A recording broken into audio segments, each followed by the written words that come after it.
सभी दर्शकों को मेरा नमस्कार। दिन बुधवार 26 जनवरी।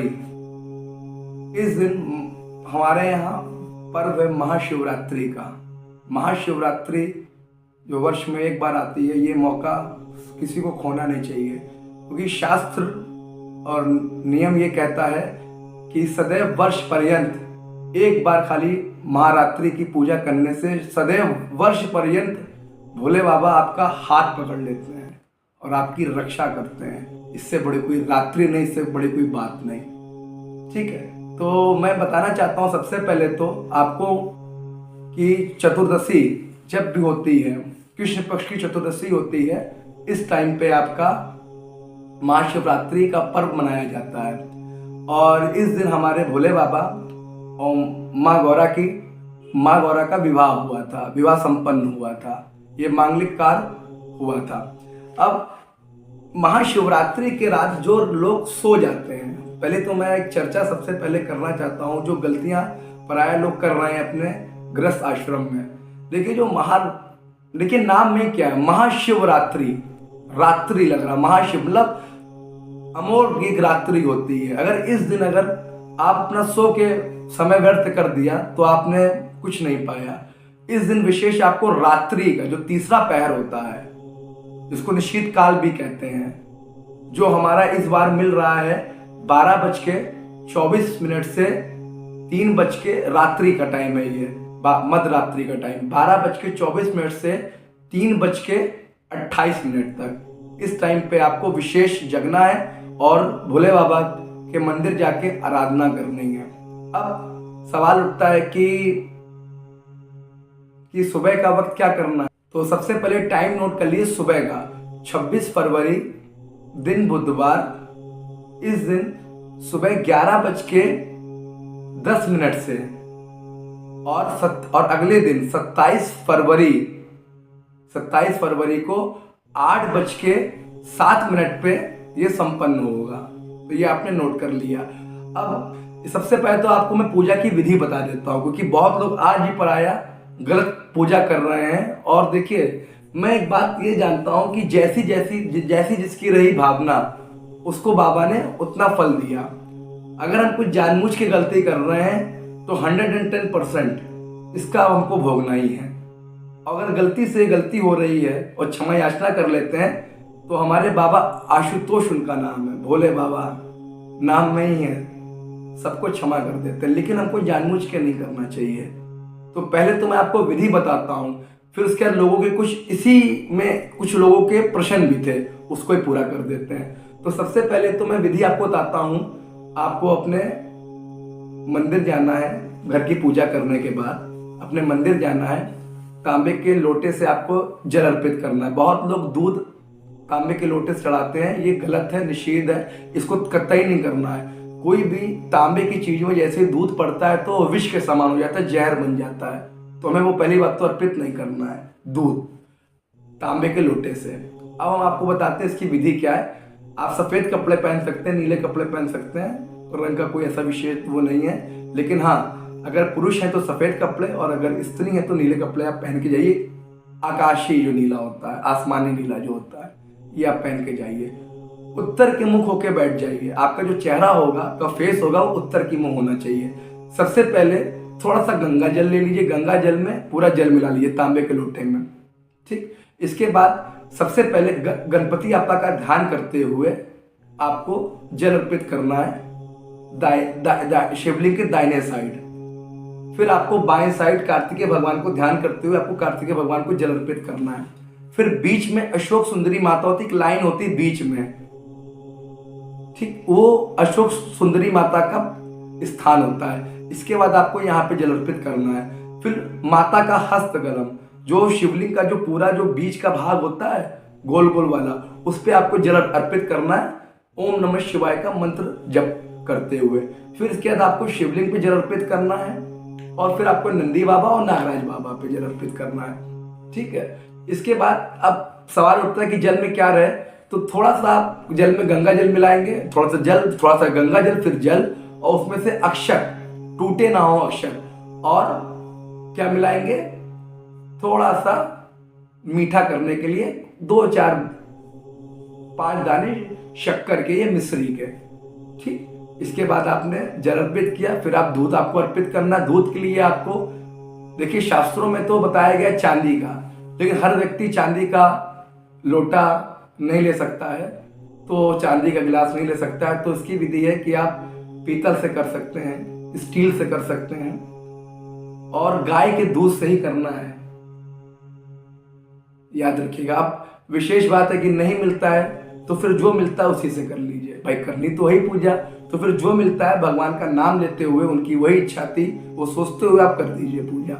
तो दूसरे में आपको क्या करना है, आपको दूध से अभिषेक करना है। दूध से जी अभिषेक करेंगे तब भी आपको यही कर्म करना है। पहले गणपति अप्पा को, फिर कार्तिकेय दाहिने साइड गणपति अप्पा को, बाएं साइड कार्तिकेय भगवान को, फिर बीच में जो लाइन होती है अशोक सुंदरी माता की, फिर हस्तकलम गौरी माँ के पास, फिर उसके बाद आपको शिवलिंग पे आपको जल अभिषेक करना है, वो दूध अभिषेक करना है।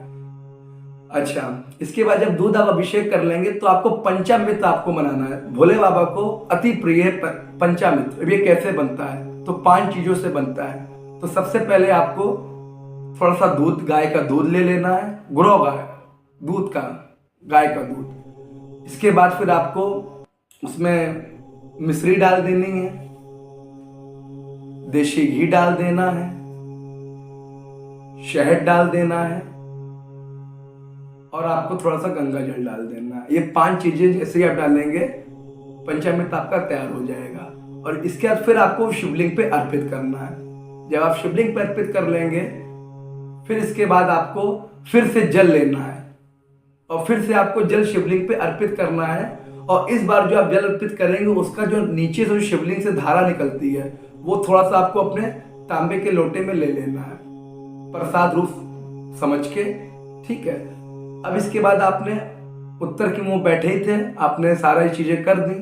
जब आप जल अर्पित कर देंगे तो शिवलिंग को साफ कर लीजिएगा। इसके बाद आपको इन 3 उंगलियों से त्रिपुंड लगाना है।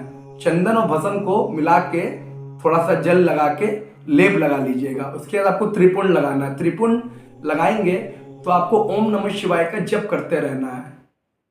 ठीक है, त्रिपुंड लगाने के बाद में फिर आपको वहां बैठ के विधि विधान से, अच्छा देशी का दिया सब जला लेना है, ये सब बार बार रिपीट नहीं करना है। देशी का दिया, धूप बत्ती, ये सब आपको पहले ही जला लेना है। क्रम साक्षी दिया इसको बोलते हैं।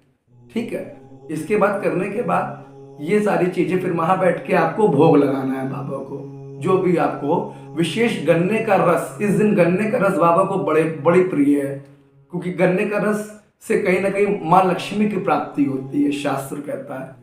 अनार का जूस, अनार का रस जरूर अर्पित करिए। इससे आपके जो भी शरीर में रोग होगा उनमें कमी आ जाएगी।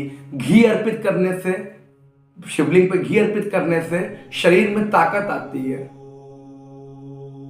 तो ये सब चीजें आप करिए। जिनके घर में संतान नहीं हो रही है,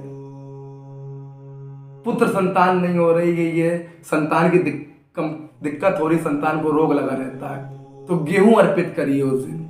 गेहूं आप देखिए, सारी चीजें बाबा आपकी पूरी करेंगे। और फिर उसके बाद आपको 3 बताशे लेके, 1 कपूर की टिकिया और 2 फूल वाली लौंग लेके आपको भोले बाबा की आरती करनी है। आरती करने के बाद वहां पे आपको बैठना है और उनसे कामना करनी है कि वर्ष पर्यंत बाबा मेरा हाथ पकड़ के चलना है आपको, और जो भी बाधाएं हैं इससे आपको मुक्ति मुझे देनी है। इतना कह के आपको मंदिर, कोई घंटी नहीं बजानी है। लोग गलती कर देते हैं, टॉपिक में से उठाऊंगा मैं बाद में, फिर भी मैं मोटा मोटा बता दे रहा हूं कि आते वक्त तो मंदिर में घंटी जरूर बजानी चाहिए, पर जाते वक्त जब आप पूजा आपकी समाप्त हो जाती है तो आपको घंटी नहीं बजानी चाहिए।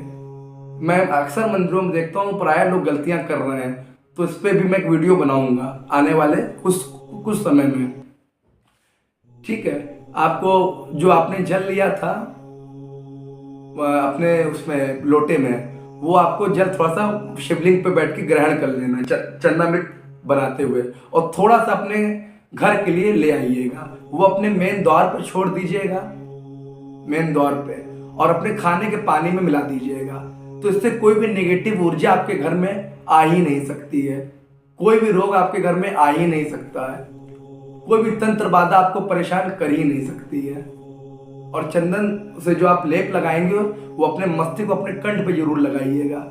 ये सदैव आपके साथ रहेंगे, क्योंकि हमारे यहाँ शास्त्रों में भस्म को शिव जी का रूप बताया गया है। ठीक है, तो महाशिवरात्रि की इस अमोल रात को आपको सो के व्यर्थ नहीं करनी है। जिस तरीके से मैंने बताया है उस तरीके से आप विधि विधान से पूजा करिए और अपना वर्ष पर्यंत सुखमय करिए।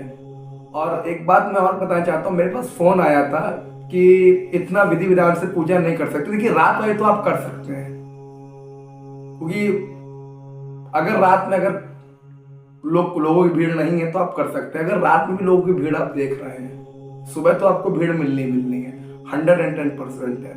अगर लेकिन रात में भी आप यही भीड़ देखते हो तो आप एक काम करिए, सबसे पहले आप मंदिर जाइए, मंदिर की साफ सफाई करिए। और शिवलिंग के पास शिवलिंग के पास आप देखते हैं तमाम चीज पड़ी रहती है, जैसे फल हो गया, ये हो गया, वो तो सफाई कर दीजिए पूरी शिवलिंग की जाके। और अगर शिवलिंग तक नहीं भी जा पा रहे हैं तो आप एक काम करिए, मंदिर की जरूर सफाई करिए। हमारे यहाँ शास्त्रों में बताया गया है कि अगर आप भगवान के दर्शन नहीं कर पाए मंदिर जाके, तो आप मंदिर की साफ सफाई करके भगवान को प्राप्त कर सकते हैं। तो आप ऐसा कर लीजिए। पर हाँ, रात की पूजा जरूर करिए, क्योंकि ये तीसरा पहर जो निशीथ काल का होता है, ये बहुत इंपॉर्टेंट होता है। और इस टाइम पे जो आपके विशेष मंत्र जप होते हैं, जैसे आप कोई भी मंत्र जप कर रहे हैं, वो आप जरूर करिए। इससे आपके जो मंत्र जो जप होंगे उनमें 3 गुना नहीं, उनमें कई गुना शक्ति उत्पन्न हो जाएगी।